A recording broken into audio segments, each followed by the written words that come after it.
അതാണ് ഇസ്ലാമിന്റെ വിവാഹത്തിന്റെ മുന്നൊരുക്കം. അതാണ് ലോകത്തിന്റെ ഹബീബ നബി തങ്ങൾ കാണിച്ചെടുത്ത് വിശുദ്ധ ഖുർആനിലൂടെ അല്ലാഹു തആല ഓർമ്മപ്പെടുത്തുന്ന ഒരു വാക്കില്ലേ, വമിൻ ആയാതിഹി അൻ ഖലഖ ലക്കും മിൻ അൻഫുസികും അസ്വാജൻ ലിതസ്കുനു ഇലൈഹാ വജഅല ബൈനകും മവദ്ദതൻ വറഹ്മ. നിങ്ങൾക്ക് പടച്ചോൻ വിവാഹം നിശ്ചയിച്ചത് കല്യാണത്തോടുകൂടി എല്ലാ സ്വൈര്യവും ഇല്ലാണ്ടാക്കാനല്ല. ഇന്ന് അങ്ങനെയാ. കല്യാണം കഴിയുന്നവരെ എല്ലാരും സ്വൈര്യത്തിലായിരിക്കും. കല്യാണം കഴിച്ചു കഴിഞ്ഞാൽ കാണാം പിന്നെ കുടുംബത്തിൽ പൊട്ടിത്തെറി, ബേജാറ്, സമാധാനമില്ലായ്മ. വിവാഹം അല്ലാഹ് നിശ്ചയിച്ചത് എന്തിനാ? ലിതസ്കുനു ഇലൈഹാ, നിങ്ങൾക്ക് സമാധാനത്തോടെ ജീവിക്കാൻ വേണ്ടി. ആ സമാധാനത്തോടെ ജീവിക്കണമെങ്കിൽ നിങ്ങൾ പരസ്പരം സ്നേഹിക്കുകയും വജഅല ബൈനകും മവദ്ദതൻ വറഹ്മ, നിങ്ങൾ പരസ്പരം കാരുണ്യത്തോടെ പെരുമാറുകയും ചെയ്യണം. അങ്ങനെ ചെയ്യുന്നുണ്ടെങ്കിൽ ഏത് ബന്ധവും മനോഹരാവും. തിരിച്ച് ദുനിയാവിന്ന് കിട്ടണമെന്ന് പ്രതീക്ഷിക്കാതെ ഒരാളെ സ്നേഹിക്കണം. ഞാൻ പലപ്പോഴും എന്റെ പ്രസംഗത്ത് പറയുന്ന ഒരു ഉദാഹരണമുണ്ട്. എനിക്ക് സുഹറത്താനെ പരിചയമുണ്ടെന്ന് കരുതുക. ഞാൻ ഇങ്ങോട്ട് കയറി വരുമ്പം സുഹറത്ത സ്റ്റേജ് മേലിരിക്കുന്നു, എന്നെ നോക്കണില്ല. ഞാനൊന്ന് ചിരിച്ചു, സുഹറത്ത ചിരിക്കുന്നില്ല. സ്റ്റേജിന്റെ മുൻപ് കൂടെ ഞാൻ ഇങ്ങനെ നടന്നു, ഒന്നും കൂടി ഞാൻ സുഹറത്താനെ നോക്കി ചിരിച്ചു. താത്ത ഭയങ്കര ഗൗരവത്തില്. ഏകദേശം ക്ലാസ് ഒക്കെ കഴിഞ്ഞ് പ്രസംഗിച്ചിറങ്ങാൻ നേരത്ത് താത്ത എഴുന്നേറ്റ് നിന്നിട്ട് എന്നോടൊരു ചിരി. ഞാൻ മസിലൊടിക്കും. 2 തവണ ഞാൻ ചിരിച്ചിട്ട് ചിരിക്കാത്ത താത്താനോട് ഞാൻ ചിരിക്കണോ എന്ന് ചിന്തിക്കുന്നത് എന്തുകൊണ്ടാണെന്നറിയോ? എനിക്ക് ഈ ദുനിയാവ് കൊടുക്കുന്ന സ്നേഹത്തിന് പകരം കിട്ടണമെന്ന് ഞാൻ ഇവിടെ പ്രതീക്ഷിക്കുന്നത് കൊണ്ടാ. അതെനിക്ക് പടച്ചോൻ തന്നാ മതി എന്ന് ചിന്തിച്ചാലോ? നിങ്ങളെ പുഞ്ചിരി പോലും സദഖയാണെന്നും നിങ്ങൾക്ക് പടച്ചോൻ തരുമെന്നും ഹബീബ നബി തങ്ങൾ പഠിപ്പിച്ചു. അങ്ങനെ ചിരിക്കാവൂ, അങ്ങനെ കുടുംബത്തിൽ സ്നേഹിക്കാവൂ. തിരിച്ചു കിട്ടണം എന്ന് ആഗ്രഹിച്ചാൽ കിട്ടിക്കൊള്ളണം എന്നില്ല. അത് തരൂല മനുഷ്യന്മാരിൽ പലരും. എത്രയേറെ നല്ലത് ചെയ്തു കൊടുത്താലും നമ്മൾ ശത്രുക്കളായിരിക്കും പലർക്കും. അതുകൊണ്ട് ഹബീബായ പ്രവാചകൻ സല്ലല്ലാഹു അലൈഹി വസല്ലമയുടെ ജീവിതത്തിൽ ഏറ്റവും വലിയ സമാധാനം ഉണ്ടാക്കിയതും ആ സ്നേഹമായിരുന്നു. നമുക്കറിയാം, ജനിക്കുന്നതിന്റെ മുൻപേ വാപ്പല്ല, അനാഥനായൊരു മകൻ. 6ാമത്തെ വയസ്സിൽ ഉമ്മയും പോയി. കയറിക്കിടക്കാൻ ഒരു കൂരയോ വീടോ സ്നേഹിക്കാൻ കുടുംബമോ ഇല്ലാത്ത, മാതാപിതാക്കളില്ലാത്ത ഒരു അനാഥ പയ്യൻ, ഒരു അനാഥ ബാലൻ. അന്ന് അല്ലാഹുവിന്റെ ഹബീബിനെ കൂട്ടിക്കൊണ്ടുപോയത് ആരാന്നറിയോ? പ്രവാചകൻ സല്ലല്ലാഹു അലൈഹി വസല്ലമയുടെ എളാപ്പ അബൂ താലിബിന്റെ ഭാര്യ ഫാത്തിമ ബിൻത്ത് അസദ്. ഫാത്തിമ ബിൻത്ത് അസദ് ചെറുപ്പത്തിൽ തന്നെ കൂട്ടിക്കൊണ്ടുപോയിട്ടുണ്ട്. എന്നിട്ട് തന്റെ മക്കളായ അലിയേക്കാൾ ഫാത്തിമ എന്ന ഉമ്മ നോക്കുന്നതും ഭക്ഷണം കൊടുക്കുന്നതും അല്ലാഹുവിന്റെ റസൂലിന. വാപ്പല്ലാത്ത ഉമ്മല്ലാത്ത ആ റസൂലിനെ, മുഹമ്മദിനെ, അതിന്റെ വേദന അറിയിക്കാതെ ഫാത്തിമ ബിൻത്ത് അസദ് പൊന്നുപോലെ പരിപാലിച്ചു.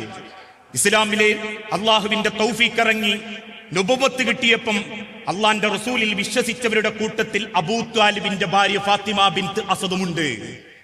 ഫാത്തിമ ബിൻത്ത് അസദുണ്ട്. അതുകൊണ്ട് ആ ഫാത്തിമ ബിൻത്ത് അസദ് മരണപ്പെട്ടപ്പോ ആ മയ്യത്ത് സ്വന്തം കൈകൊണ്ട് അള്ളാഹുവിന്റെ ഹബീബ് തോളിലേറ്റി. ആ മയ്യത്തെടുത്ത് കബറിലേക്ക് ഇറക്കി വെച്ചപ്പം ആ കബറും പുറത്തേക്ക് മണ്ണിടാൻ ഒരുങ്ങുന്ന സ്വഹാബത്തിനോട് റസൂലുള്ള പറയുന്ന ഒരു വാക്കുണ്ട്, ആയിട്ടില്ല, എനിക്കെന്റെ പോറ്റുമ്മയോടൊന്ന് സംസാരിക്കണം. ആ കബറിലേക്ക് ഇറങ്ങി നിന്ന് ആ കബറിലേക്ക് ചൂണ്ടിയിട്ട് സഹാബത്തിനോട് പറഞ്ഞു, സഹാബത്തെ, ഇതാരാന്നറിയോ? ഇതെന്റെ പൊറ്റുമ്മയാണ് ഫാത്തിമ ബിൻത്ത് അസദ്. അലിക്ക് ഭക്ഷണം കൊടുക്കുന്നതിന്റെ മുൻപേ ഈ ഉമ്മ എനിക്ക് ഭക്ഷണം തന്നിട്ടുണ്ട്. അലിയെ മാറത്തേക്ക് ചേർത്ത് പിടിക്കുന്നതിന്റെ മുൻപേ ആ മാറിന്റെ ചൂട് ഞാൻ അറിഞ്ഞിട്ടുണ്ട്. അലിയെ ജീവിതത്തിലേക്ക് സന്തോഷിപ്പിക്കുന്നതിന്റെ മുൻപേ എന്നെ സന്തോഷിപ്പിച്ചിട്ടുണ്ട്. ഇതും പറഞ്ഞു റസൂലുള്ള കബറിൽ നിന്നിട്ട് പറയുന്നുണ്ട്, പടച്ചോനെ, നിന്റെ പോറ്റുമ്മാന്റെ കബറ് ആ ഇടുങ്ങലിൽ നിന്നും ആ കബറിന്റെ വേദനയിൽ നിന്നും നിന്റെ ഉമ്മാക്കൊരു സമാധാനം കൊടുക്കണേ റബ്ബേ എന്ന്.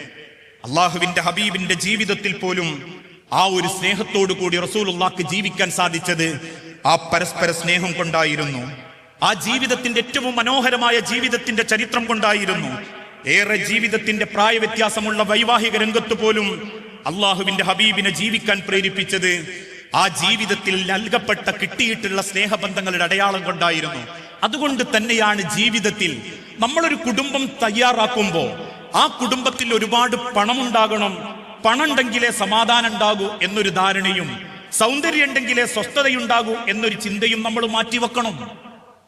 നമ്മളെ ജീവിതത്തിന്റെ സമാധാനവും സന്തോഷവും ലാളിത്യവും ഒക്കെ തെരഞ്ഞെടുക്കേണ്ടത് നമ്മളാ. മറ്റൊരാളെ കാണിക്കാൻ വേണ്ടി ദുനിയാവിൽ ജീവിക്കരുത്. നിങ്ങൾ ആലോചിച്ചു നോക്കൂ, എത്ര പേരുടെ കുടുംബം സ്വൈര്യത്തിലും സമാധാനത്തിലും ആവാതിരിക്കാനുള്ള കാരണം എന്താ? ലോൺ എടുത്തതിന്റെ ബേജാറോ കടനുള്ളതിന്റെ ബുദ്ധിമുട്ടോ ആയിരിക്കും. എന്തുകൊണ്ടാ പല കുടുംബത്തിലേക്കും അത് കടന്നു വരുന്നത്? ലാളിത്യത്തിന് പകരം ഈഗോക്ക് വേണ്ടിയിട്ടും പൊങ്ങച്ചത്തിന് വേണ്ടിയിട്ടും ജീവിക്കാൻ തുടങ്ങി. ലോൺ എടുത്തിട്ട് പൊരണ്ടാക്കാൻ തുടങ്ങി. ലോൺ എടുത്തിട്ട് പവർ കൂട്ടാൻ തുടങ്ങി. അതോടുകൂടി ദുനിയാവിൽ പിന്നെ കിടന്നിട്ട് ഉറക്കം വരുന്നില്ല, സമാധാനം കിട്ടുന്നില്ല. എത്ര ഉമ്മാരെ പണ്ടാന്നറിയോ ഇപ്പം ജ്വല്ലറി കിടക്കണ്. നിങ്ങൾ അതിനെപ്പറ്റിയൊക്കെ ഒന്ന് ചിന്തിച്ചു നോക്കിയിട്ടുണ്ടോ അമ്മാര്? ആ ജ്വല്ലറിയിലെ പലിശ ഇടപാട് തന്നെ കിടന്നാണ് നമ്മൾ മരിച്ചു പോകുന്നതെങ്കിൽ ആ പലിശ ഇടപാട് തന്നെ ജീവിച്ച് മരിച്ചു പോകുന്നതിന്റെ ഒക്കെ ഒരു ഗൗരവങ്ങൾ ആലോചിച്ച് നോക്കി. അത്യാവശ്യം പട്ടിണി കിടക്കേണ്ടി വന്നാലും ഹറാമായൊരു ജീവിതം എനിക്ക് വേണ്ടാന്ന് തീരുമാനിക്കുന്നതാ സമാധാനം. അല്ലാതെ ജനങ്ങളെ കാണിക്കാൻ വേണ്ടിയിട്ട് ഒരുപാട് സൗകര്യങ്ങൾ വാരിപ്പിടിക്കുന്നതല്ല ജീവിതം. നാളെ പടച്ചോന്റെ മണ്ണിലേക്ക് ഇറങ്ങിക്കിടക്കേണ്ടി വരുമ്പോ ഈ ദുനിയാവിൽ നിന്ന് അള്ളാഹ്ക്ക് ഇഷ്ടപ്പെടാത്തതൊന്നും ഞാൻ കൊണ്ടുപോകുന്നില്ല, എനിക്ക് ഏറ്റവും ഇഷ്ടപ്പെട്ടതും റബ്ബിന് താല്പര്യമുള്ളതും എന്റെ ജീവിതത്തിലുള്ളൂ എന്ന് ചിന്തിച്ചുകൊണ്ട് അള്ളാന്റെ അരികിലേക്ക് മടങ്ങാൻ പറ്റണം. അത്ര ചെറുതാ ദുനിയാവ്. അള്ളാന്റെ ഹബീബിന് പോലും പടച്ചം കൊടുത്തത് എത്ര കൊല്ല? 63 കൊല്ലം. ഞാൻ പറയാറുണ്ട്, എനിക്ക് 41 വയസ്സ് കഴിഞ്ഞു, 42ാമത്തെ വയസ്സാ. റസൂലുള്ളാഹിക്ക് പടച്ചം കൊടുത്തത് വെച്ച് നോക്കുകയാണെങ്കിൽ 20 കൊല്ലം കൂടി എനിക്കിനി പ്രതീക്ഷ വെക്കാൻ പോലും കഴിവുള്ളൂ. ചിലപ്പോ അതും കിട്ടൂല. 50 കഴിഞ്ഞോൽ ഈ കൂട്ടത്തിലുണ്ട്. ഇനി ഒരു 50 കിട്ടുവോ? ഇല്ലട്ടോ, അതിനൊന്നും വിചാരിക്കണ്ട. 60 കഴിഞ്ഞ് 70 കഴിഞ്ഞ ചിലന്മാരൊക്കെ പറയും അൽഹംദുലില്ലാ 70 വയസ്സ് വരെ ഇപ്പൊ കിട്ടിയില്ലേ, ഇനി പടച്ചോൻ വിളിച്ചാൽ അങ്ങ് പോണം എന്നൊക്കെ പറയും. അങ്ങനെ വേഗം പടച്ചോൻ വിളിച്ച് കുറെ 90 വയസ്സ് വരെ ജീവിക്കലല്ല പുണ്യം. ജീവിച്ച കാലം കൊണ്ട് പടച്ചോന്റെ അടുത്തേക്ക് തിരിച്ചു പോകാൻ ഈ ദുനിയാവിൽ നമ്മൾ എന്തുണ്ടാക്കി വെച്ചിട്ടുണ്ട് എന്ന ആശ്വാസത്തിലാണ് നമ്മൾ മരണത്തെ പ്രതീക്ഷിക്കേണ്ടത്. കാരണം ദുനിയാവ് ഒരു വഴിയാത്രക്കാരന്റെ ഇടം മാത്രമാ. കുൻ ഫിദ് ദുനിയാ കഅന്നക ഗരീബ് ഔ ഫീ ഗാബിരി സബീൽ.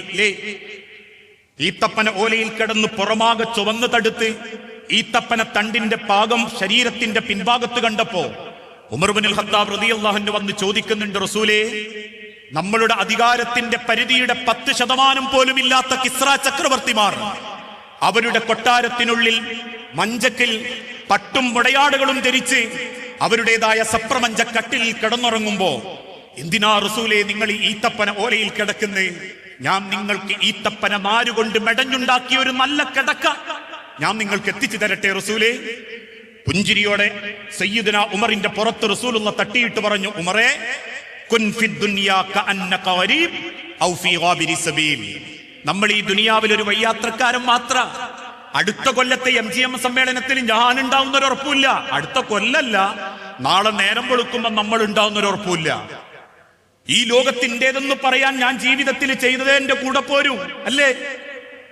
നാളെ പടച്ച റബ്ബിന്റെ മണ്ണിലേക്ക് ഇറക്കി വെച്ച് 3 പിടി മണ്ണ് വാരിയിട്ട് തസ്ബീത്ത് ചൊല്ലുമ്പോ ഏതുമ്മാർക്കാ സ്വർണം കൊണ്ടുപോകാൻ പറ്റിയത്? എത്ര ഉമ്മാർക്കാ ഈ ദുനിയാവിൽ ഇഷ്ടപ്പെട്ട ഒരു വസ്ത്രം ധരിച്ചു പോകാൻ പറ്റിയത്? എത്ര ഉമ്മാർക്കാ ദുനിയാവിൽ ഏറ്റവും മനോഹരമായി അണിഞ്ഞൊഞ്ഞു പോകാൻ പറ്റിയത്?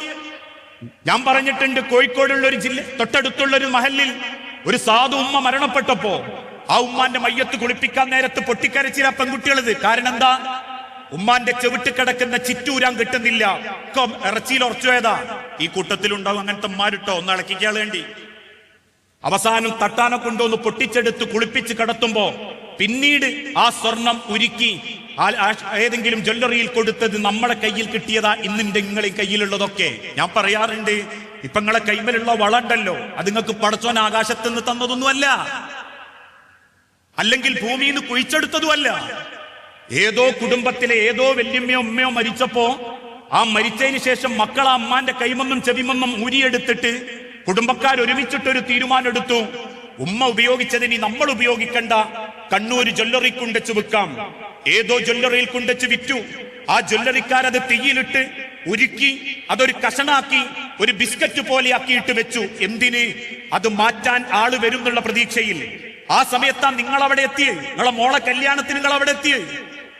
അതിൻ്റെതായ രീതിയും കോലവും കാണിച്ചു കൊടുക്കുന്നിടത്ത് നല്ലൊരു കോലം കാണിച്ചു കൊടുത്തപ്പം അന്ന് ഉരുക്കി വെച്ച സ്വർണ്ണ ബിസ്ക്കറ്റ് എടുത്ത് അതേ ബിസ്ക്കറ്റിൽ നിന്നും നിങ്ങൾ ആഗ്രഹിച്ച കൊത്തുപണികളോടുകൂടി നിങ്ങൾക്കൊരു മാല, ഒരു വള, ഒരു ബ്രേസ്ലെറ്റ് ആ ജ്വല്ലറിക്കാരൻ ഉണ്ടാക്കി തന്നിട്ടുണ്ടെങ്കിൽ അവൻ കുഴിച്ചെടുത്തതല്ല. മാസങ്ങൾക്ക് മുൻപ് ഏതോ കുടുംബത്തിലെ വല്യമ്മയോ ഏതോ ഉമ്മയോ ഉപയോഗിച്ചിരുന്നത് മാത്രം നിങ്ങളെ കയ്യിലുള്ളത്. നാളെ നിങ്ങൾ മരിച്ചാലും നിങ്ങളെ മക്കൾ അത് കൊണ്ടുപോയി ജ്വല്ലറി കൊടുക്കും. അവര് വീണ്ടും അത് തീയിലിട്ടൊന്ന് ചൂടാക്കിയിട്ട് നിറം വെപ്പിച്ചിട്ട് വേറൊരു ഡിസൈൻ ആക്കിയിട്ട് വേറെ ആർക്കെങ്കിലും വെക്കും. അത്രേ ഉള്ളൂ ദുനിയാവ്. അതുകൊണ്ട് തന്നെ ദുനിയാവിൽ ഇസ്ലാമിന്റെ ലാളിത്യം കുടുംബത്ത് കൊണ്ടുവരണം.